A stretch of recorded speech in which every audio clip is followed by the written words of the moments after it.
Does life have meaning?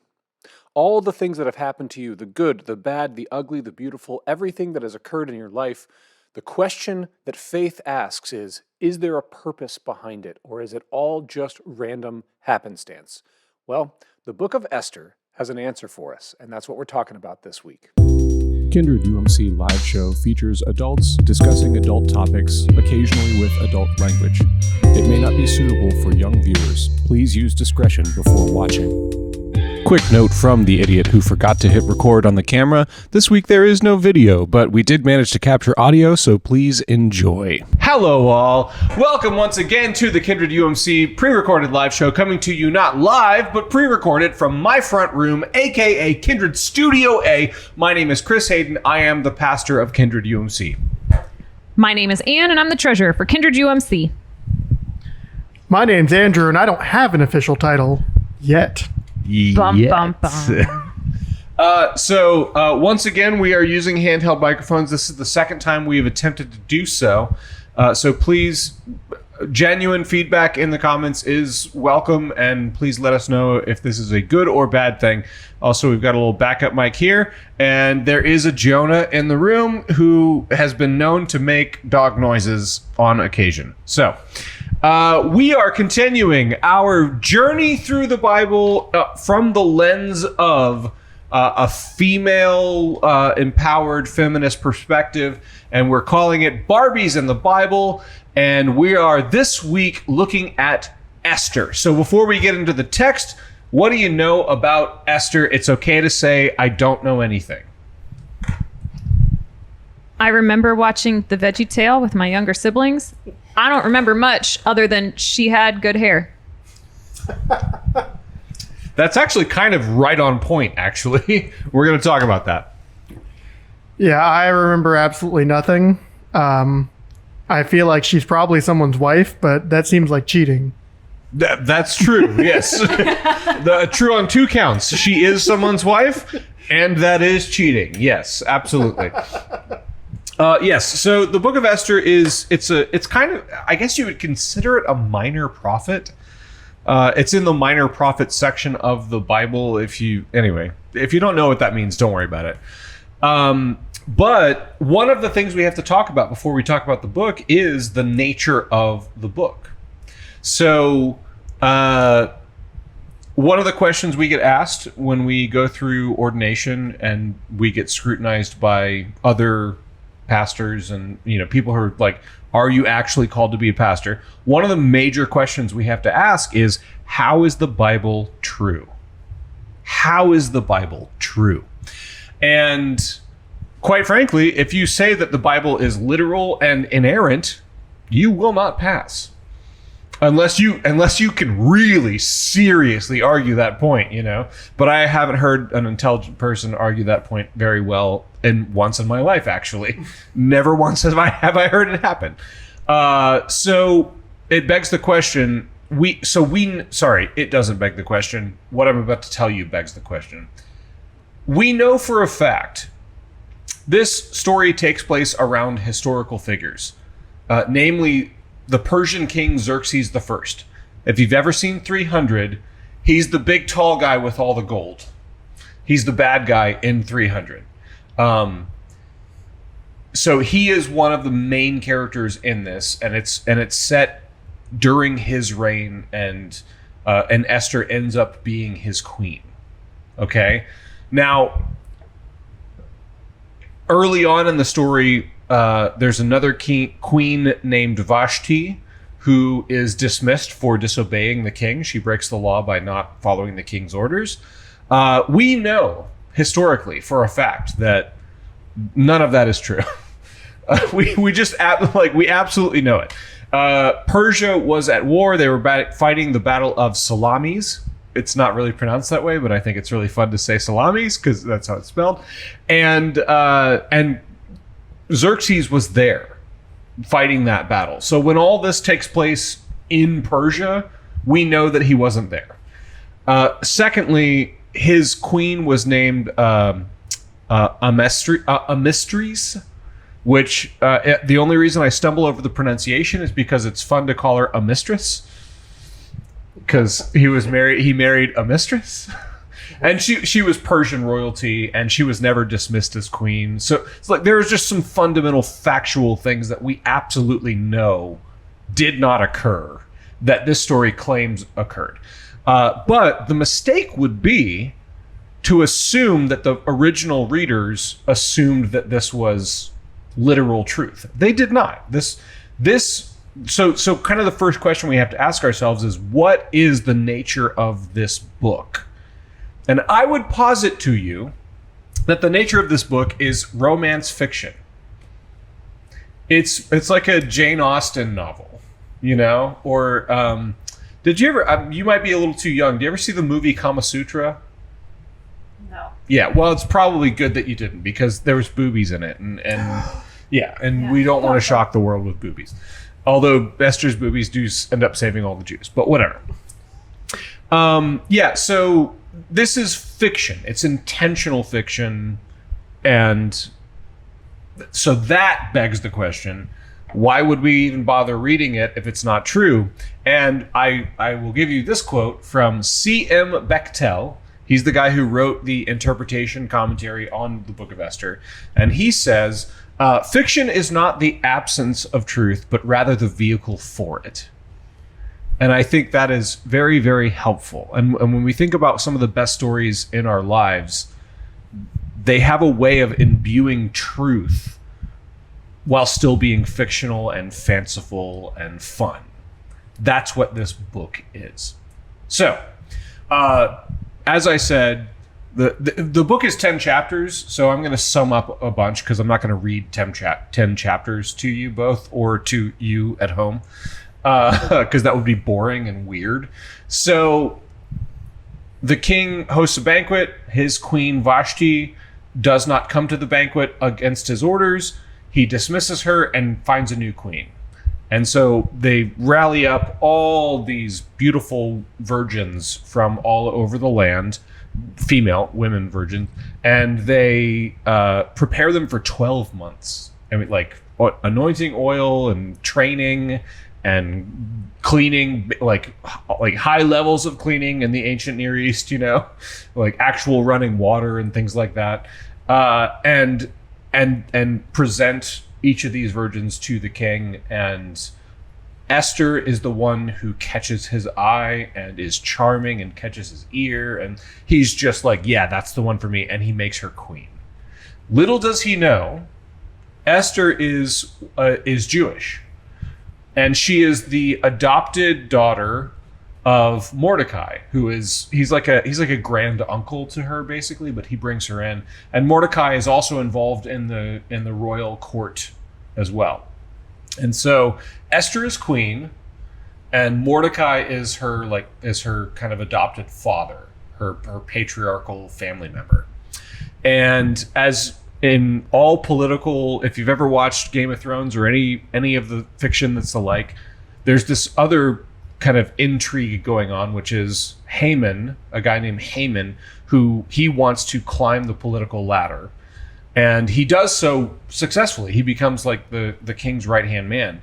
And he demands that everyone bows to him. And Mordecai will not bow to Haman because Mordecai is a worshiper of Yahweh. And he won't bow to anyone other than God.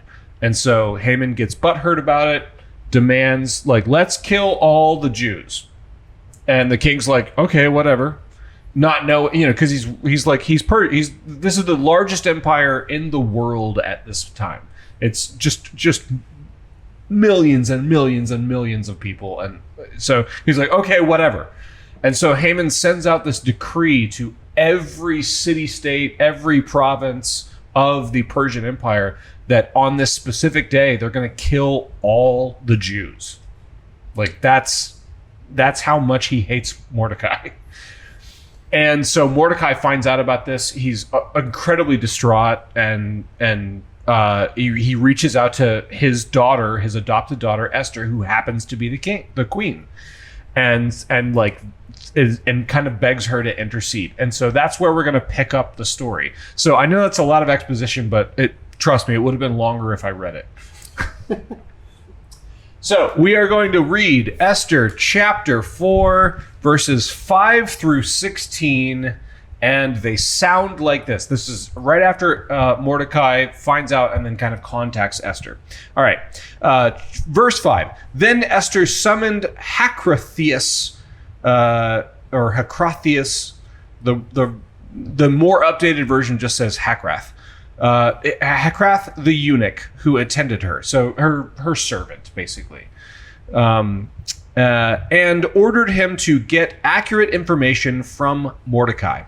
So Mordecai told him what had happened and how Haman had promised to pay 10,000 talents into the royal treasury to bring about the destruction of the Jews. I forgot there was a bribe involved, and the king was like, fine, whatever, because he doesn't know that his queen is Jewish.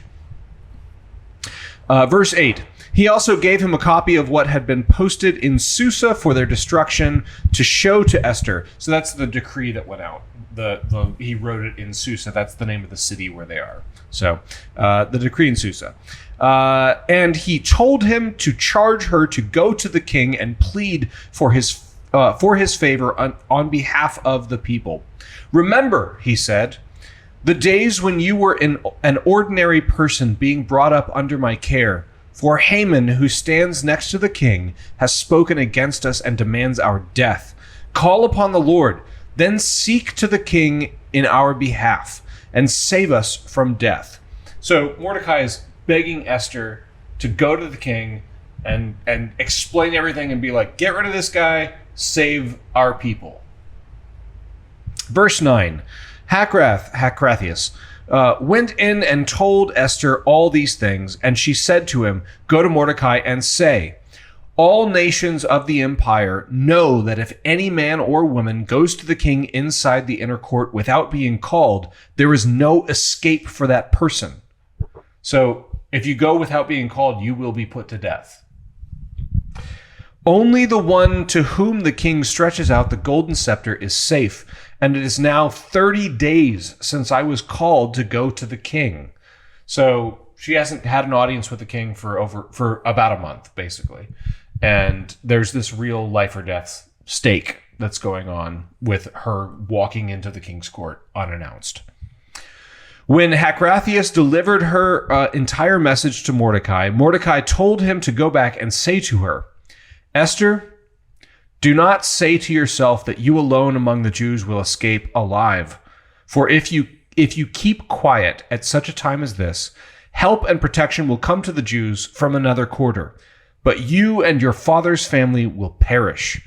Yet, who knows whether it was not for such a time as this that you were made queen. Then Esther gave the messenger this answer to take back to Mordecai. Go and gather all the Jews who are in Susa and fast on my behalf for 3 days and nights. Do not eat or drink, and my maids and I will go without food. Will also go without food. After that, I will go to the king, contrary to the law, even if I must die. I like the newer version says, if I perish, I perish. And let me just say, the stone's on that woman. And this is fictional again, let me remind you. But the writer is intentionally writing this character to be a person who is willing to lay her life down for her people. Also, what's interesting is in the book of Esther, God is never mentioned, really. And it's one of the pivotal texts that stands out for many cultures as like their most important text, and yet God is never mentioned. Faith in God is mentioned, but God doesn't directly act. So first of all, questions, comments, concerns about the story. I found it interesting that Mordecai said that, even if you don't stand up, something's going to save the Jews. It may not be total, it may not be great, but we'll live on. Yeah. But things will be bad for you if you don't do something. Yeah, the implication is that, God is still active, and I think it lifts up Mordecai's faith very strongly. And he's kind of positing this question to Esther, who's the main character, the one the book's named after. Yeah. Anything else before we go on? It just stood out to me at the end when you had said that like God isn't mentioned, but faith in him and actions are kind of what push it forward. And I think to some degree, we've got to recognize that we can have all the faith in things that we want, but if we don't take that step, where are we going? Like nothing's happening. You're kind of getting ahead of me a little bit. Sorry. Yeah, no. I love it. That is kind of my takeaway. So before we get into final thoughts, I'll just say the book goes on. Esther prepares two dinners, and she invites the king and Haman, the bad guy Haman. And on the first dinner, they have a lovely time, and Haman goes home and he's like, "Wowie wow! The queen invited me and me alone to a dinner." And he's like, "Yeah!" And he's so kind of on his high horse that he's like, "You know what? I'm going to build a gallows and I'm going to have Mordecai hanged because I hate that guy and I'm so powerful now." And so he builds a gallows in front of his house to hang Mordecai and goes to the king and is like, "Let me hang this dude. I hate him." And the king's like, "Whatever," and then at the second dinner, that's when Esther drops the bomb. That's when Esther's like, "Oh no, I invited you to this dinner because I hate you." She explains everything to the king, and he's like, "Well, of course, you're hot and my wife, so let's kill Mordecai instead." And she's like, "Actually, he built a gallows. Let's hang him from that." And so they hang Mordecai from the gallows, hang Haman from the gallows that he built to hang Mordecai. And then the king is like, "Well, send out a decree to renounce the other decree." And Esther's like, "I've got a better idea. Why don't I send out a decree that says all the Jews in all the land can enact vengeance against everyone who's their enemy?" And they basically have a blood day where all the Jews kill everyone that's their enemy without repercussions. And it goes so well that Esther's like, "Let's do it again." And there's a second day. And then there's a third day of it. And now that's what we call Purim. It's like a festival that we don't celebrate it by killing people, or at least the Jewish people do not celebrate it by killing people.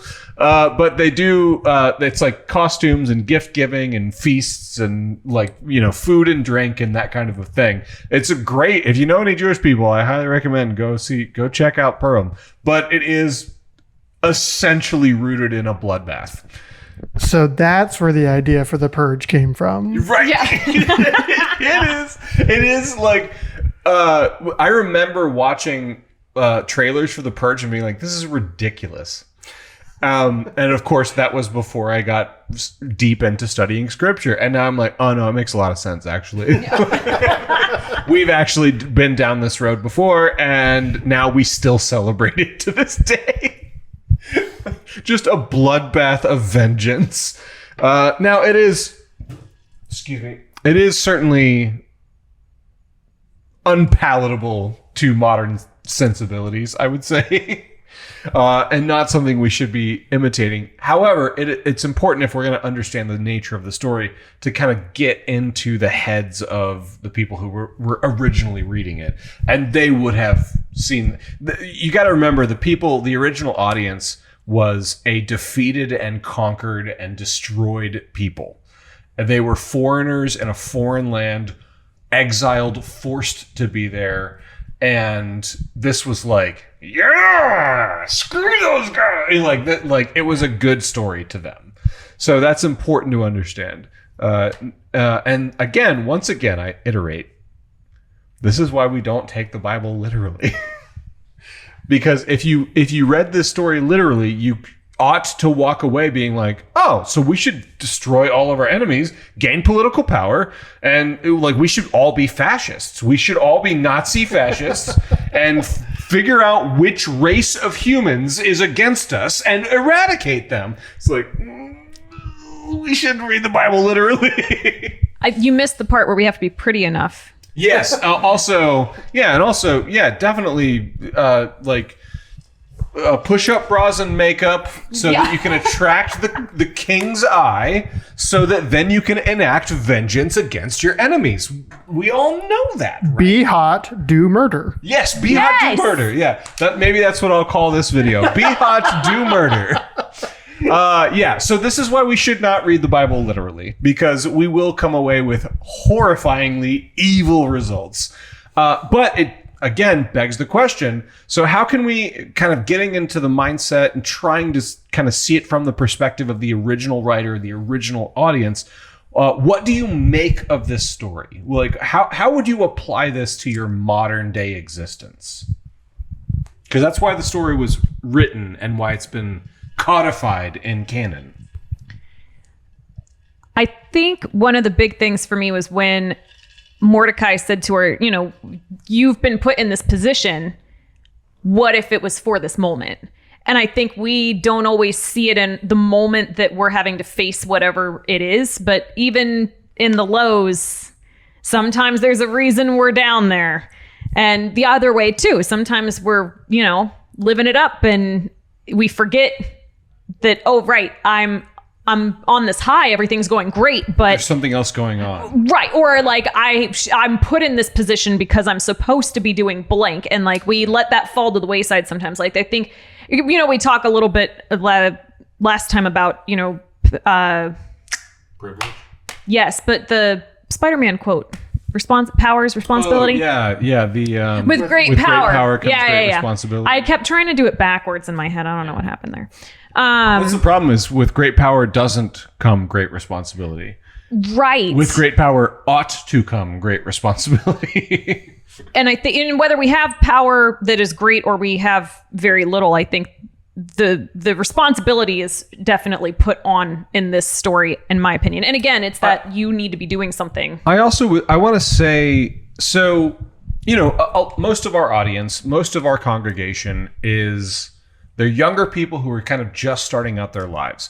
And they're either renting, or if they happen to be homeowners, it's like tight and scary and new. They're just getting married, or they're still in the dating pool, or, so it's very easy, I think, for a lot of people in our congregation to feel like they don't have very much power. And the thing I want to, in fact, one of the things we're about to start doing is a program called Zoe Empowers, where we're going to start supporting a community of, I don't know I can't remember if it's third world or second world, but it's essentially impoverished African communities, and making them into entrepreneurs and people who can run their own businesses in their context. And like, I know you think you don't have that much power or resource, but oh my God, you should read the stories of these people. You think you don't have that much? You have so much more to give than you can imagine.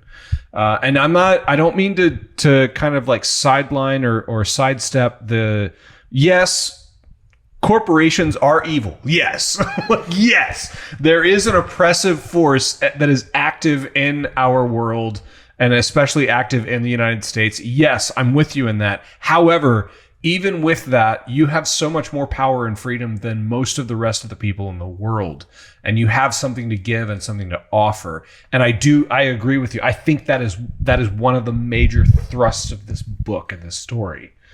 I felt like you were going to say some things. And did I cut you off at all?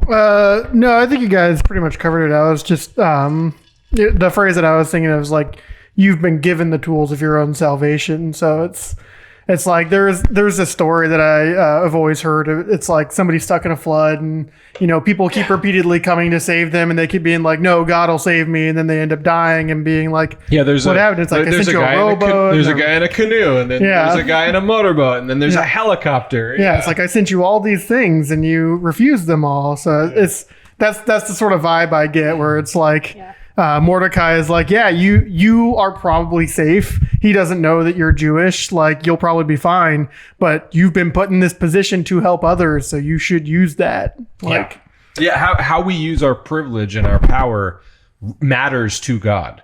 Like, there is something random about where we're born, like how we're raised, the amount of resource, like, you know, like I was raised in an upper middle class culture. I never really worried about where food was going to come from. And that's a uniquely privileged point of view.